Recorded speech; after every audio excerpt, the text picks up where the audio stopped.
avistamento ocorreu no dia 3 de setembro de 2008, às 3h30 da tarde. Eu estava de saída para a universidade e eu decidi ir até o quintal da minha casa, né? E lá eu observei o céu, vi um ponto luminoso muito forte. No primeiro momento eu achei que seria um satélite ou coisa parecida. Só que alguns segundos depois, observei um modus operandi, um movimento estranho, né? Diferente do movimento de um satélite que, no caso, ele deveria ficar parado se fosse geoestacionário, ou então um movimento mais monótono. O movimento ele pareceu para mim um pouco mais complexo. A partir desse momento eu dirigi toda a minha atenção para o objeto luminoso e alguns instantes depois eu pedi para o meu irmão menor ir até dentro de casa apanhar uma câmera simples, né? Câmera bem comum, para ver se a gente conseguia fazer alguma imagem do objeto.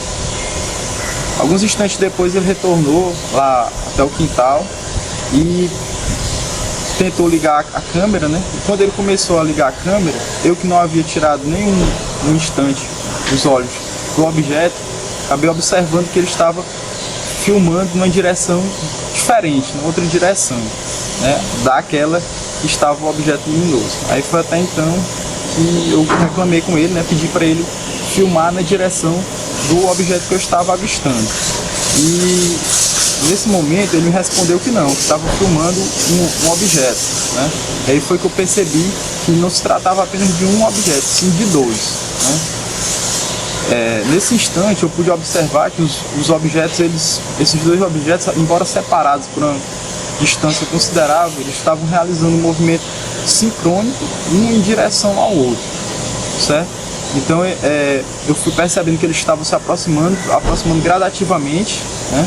Até se juntarem, se sobreporem um sobre o outro, né? E formarem um único ponto luminoso. Alguns instantes depois, eles novamente se separaram, se dividindo em dois, né?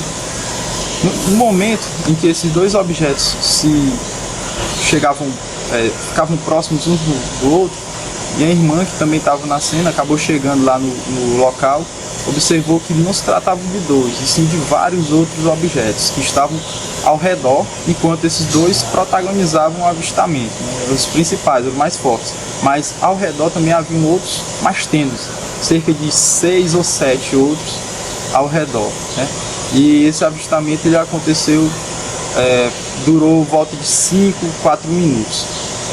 Infelizmente eu não consegui fazer imagens do acontecimento, porque os objetos eles se dirigiam ao que seria o poente, né? E às 3 horas da tarde o sol ainda estava muito alto. E a minha visualização dos objetos ela foi muito prejudicada pelo sol, né? Pela luminosidade intensa que me ofuscava. E as imagens na câmera também não foram possíveis de serem feitas por decorrência da luminosidade. Minha câmera não é uma câmera muito boa e isso acabou prejudicando. Infelizmente eu não consegui filmar, mas foi o que eu considerei como avistamento de uma frota, né? Cerca de quase uma dezena de pontos de OVNIs, objetos luminosos, sobrevoaram a capital aqui de Teresina, Piauí, no dia 3 de setembro de 2008. Então, para mim, foi na minha concepção, foi um avistamento muito importante, né? E até, de certa forma, singular. Até hoje eu não sei de outros casos documentados, passados, né, para o pessoal que trabalha nessa área.